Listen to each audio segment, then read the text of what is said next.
नमस्ते जी, नमस्ते। बताइए कि आप लोग कैसे हैं। मैं आशा करता हूं कि आप लोग अच्छे होंगे और अच्छे से अपने स्टडी में लगेंगे। आइए आज हम लोग class 10th geography chapter number 2 प्राकृतिक संसाधन को हम पढ़ रहे हैं। क्या पढ़ रहे हैं? प्राकृतिक संसाधन को पढ़ रहे हैं। और आज हम लोग जो पढ़ेंगे मुख्य रूप से काली मृदा के बारे में। आखिरकार इस मृदा में क्या खूबियाँ होती हैं, क्या क्या इसमें तत्व पाए जाते हैं, कहाँ पे कितनी मात्रा में पाई जाती हैं, तथा ये कौन कौन से राज्य जहाँ पे सबसे अधिक पाई जाती है, इनके बारे में हम लोग जानने की प्रयास करेंगे।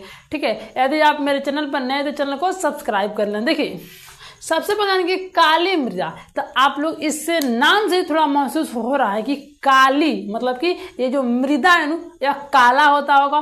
तो फिर काला क्यों होता है उनको देखते हैं। तो लिखा गया है कि एल्युमिनियम एवं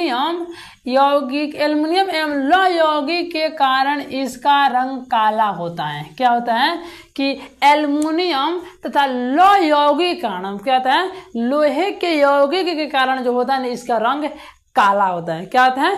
काला होता है। आगे है कि काली मृदा कपास की खेती के लिए उपयुक्त कहने का मतलब कि सबसे अच्छा मानी जाती है, इसलिए इसे काली कपासी मृदा कहते हैं। क्या कहते हैं? काली कपासी मृदा कहते हैं। कहने का मतलब हुआ जो हमारा काली मिट्टी है ना, काली मृदा है, यह कपास की खेती के लिए सबसे अच्छी मानी जाती है, इसीलिए इस मृदा को काली कपासी मृदा भी कहा जाता है। ठीक है, क्या कहते हैं? काली कपासी मृदा भी कहा जाता है। आगे है कि यह मृदा भारत में लगभग 6.4 करोड़ हेक्टेयर भूमि पर पाया जाता है। मतलब कि जो हमारा देश, हमारा कंट्री भारत है ना, हमारे पूरे भारत में 6.4 करोड़ हेक्टेयर भूमि पर क्या होता है, 6.4 करोड़ हेक्टेयर भूमि पर जो काली मृदा का विस्तार है, यानी काली मृदा हमारे पाए जाते हैं। ये तो हो गया, परंतु काली मृदा किस किस राज्यों में पाए जाते हैं उन राज्यों को ये देखने की प्रयास करते हैं।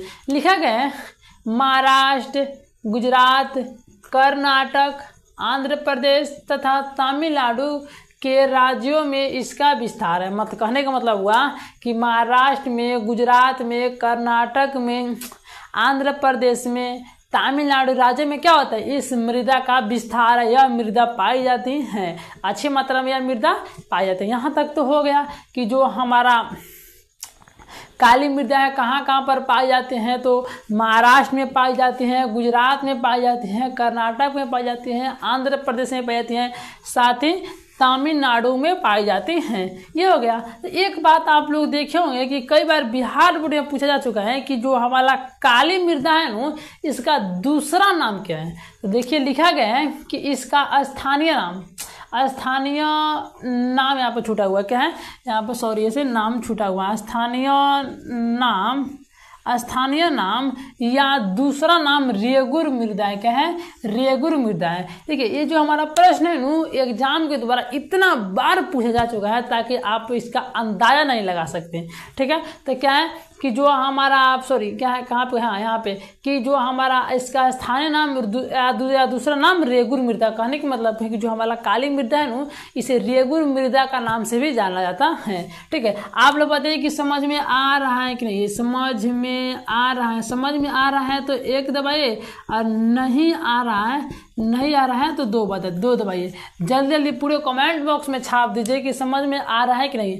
जिसको समझ में आ रहा होगा वह 1 दबाएंगे और जिसको समझ में नहीं आ रहा है वह 2 दबाएंगे। ठीक है, देखिए आगे हमारा क्या है कि इसमें कैल्शियम कार्बोनेट, मैग्नीशियम, पोटास जैसे तत्वों की परिपूर्णता होती हैं। कहने का मतलब हुआ कि जो हमारा काली मृदा है इसमें कैल्शियम कार्बोनेट भी पाया जाता है, मैग्नीशियम भी पाया जाता है, पोटास भी पाया जाता है, और ये जितने भी तत्व हैं ये सभी अच्छी मात्रा में कहते हैं उपलब्ध पाए जाते हैं, यानी कि उपलब्ध होते हैं किसी मृदा में तो हमारा काली मृदा में। ठीक है, यहाँ तक आप लोग समझ में आ गया होगा। आगे है कि इस मृदा में कपास, गेहूँ, गन्ना, प्याज एवं फलों की खेती की जाती है। जो हमारा काली मृदा है ना इसमें सबसे अधिक पूछा जाए तो सबसे अधिक हमारा कपास की खेती की जाती है। क्या किसी खेती की जाती है तो कपास की खेती की जाती है, इसीलिए काली मृदा को काली कपासी मृदा के नाम से भी जाना जाता है। ठीक, साथ ही साथ इसमें गेहूं का भी उत्पादन किया जाता है, गन्ना मतलब समझे एक, प्याज का भी, फलों का भी उत्पादन यानी खेती की जाती है किस मृदा में, तो हमारा है काली मृदा में। यह हमारा क्या हुआ कि काली मृदा के जो हमारा इंपॉर्टेंट पॉइंट था, जो इसके बारे में जो जानकारी था, विशेष जानकारी था, उनको देख लिए। अब हम लोग इसे आगे के देखने की प्रयास करेंगे। देखिए इससे हमारा जो आगे है लाल एवं पीली मृदा, क्या है, लाल एवं पीली मृदा। देखिए आप लोग इसका नाम सुनने में ना थोड़ा मतलब कि अजीब सा लग रहा होगा, क्या है, लाल एवं पीली मृदा। कहने का मतलब है कि एक मृदा का दो नाम कैसे हो सकता है, क्या है कि एक मृदा का, एक मिट्टी का दो नाम कैसे हो सकता है, बिल्कुल भी हो सकते हैं। आइए उनको देखने की प्रयास करते हैं। आप बताइए कि जब आप लोग गांव देहात में देखते हैं कि एक व्यक्ति का जब दो नाम हो सकता है, तो एक मृदा का दो नाम क्यों नहीं हो सकता है। तो हर एक मृदा का नहीं होता, लेकिन अपवाद में आते हैं। ठीक, तो लिखा गया है, इसमें लिखे कहते हैं कि लौहांश की मात्रा के कारण इसका रंग लाल होता है। किसके, सबसे पहले कि जो लौहांश की मात्रा के कारण इस मिट्टी का जो रंग होता है लाल होता है, लेकिन जब इस पर जल पड़ता है तो यह पीला हो जाता है। क्या होता है, पीला हो जाता है। देखिए जो हमारा लाल एवं पीली मिट्टी है ना, इसका जो मतलब कि लोहा के लौहांश की उपस्थिति के कारण इसका रंग तो लाल होता है, यहाँ तो ठीक है, लेकिन जब इस पर जल पड़ता है ना, जल, तो जलवा की वजह से पीला होता है। क्या होता है, पीला हो जाता है। ठीक है, अब क्या करते हैं हम लोग इससे आगे देखने की प्रयास करते हैं। ठीक है, आगे हमारा है कि आगे क्या है कि मृदा भारत में 7.2 करोड़ हेक्टेयर भूमि पर पाया जाता है। क्या होता है कि जो हमारा लाल एवं पीली मृदा है ना, यह सबसे अधिक हमारे भारत में पाई जाती है। क्या होती है, लाल एवं पीली मृदा सबसे अधिक हमारे भारत में पाई जाती है, लगभग में 7.2 करोड़ हेक्टेयर। कितना, 7.2 करोड़ हेक्टेयर भूमि पर हमारा जो है काली मृदा पाई जाती है। ठीक है, आगे हमारा है कि अब तो ये तो हो गया कि सबसे अधिक काली मृदा पाई जाती है, लेकिन कहाँ कहाँ पर काली मृदा पाई जाती है उनको देखने की प्रयास करना होगा। देखिए क्या होता है कि तमिलनाडु, कर्नाटक, गोवा, महाराष्ट्र, आंध्र प्रदेश, यहाँ पर छुटा हुआ है, उड़ीसा, छोटा नागपुर, पठार एवं मेघालय के पठार क्षेत्र में पाया जाता है। देखिए जो आप लोग एक दिमाग में एक बात आ रहा होगा कि पठार का मतलब क्या होता है, कि भैया पठार का मतलब क्या होता है।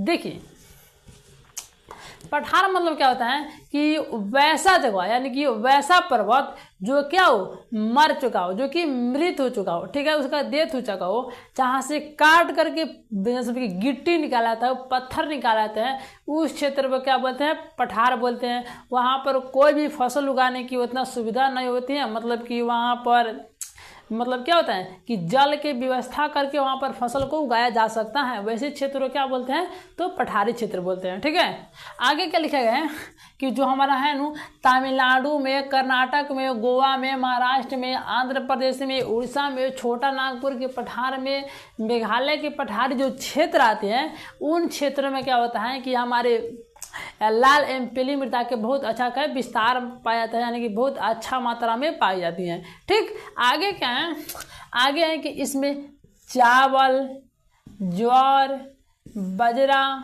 मक्का, मूंगफली, तंबाकू तथा फलों का उत्पादन किया जाता है। क्या होता है, जो हमारा लाल एवं पीली मृदा है उसमें चावल भी उत्पादन किया जाता है, बाजरा भी किया जाता है, मक्का भी किया जाता है, मूंगफली किया जाता है, फलों का भी उत्पादन किया जाता है। किस मृदा में, तो हमारा लाल एवं पीली मृदा में। ठीक है, किसमें, लाल एवं पीली मृदा में। ठीक है, आज के लिए इतने रहते हैं, मिलते हैं इसे अगले टॉपिक में, इसे अगले वीडियो के साथ। तब तक कि आपको वीडियो कैसा लगा कमेंट बॉक्स में जरूर बताएं और अपने एक मित्र के पास शेयर जरूर करें। तब तक के लिए जय हिंद।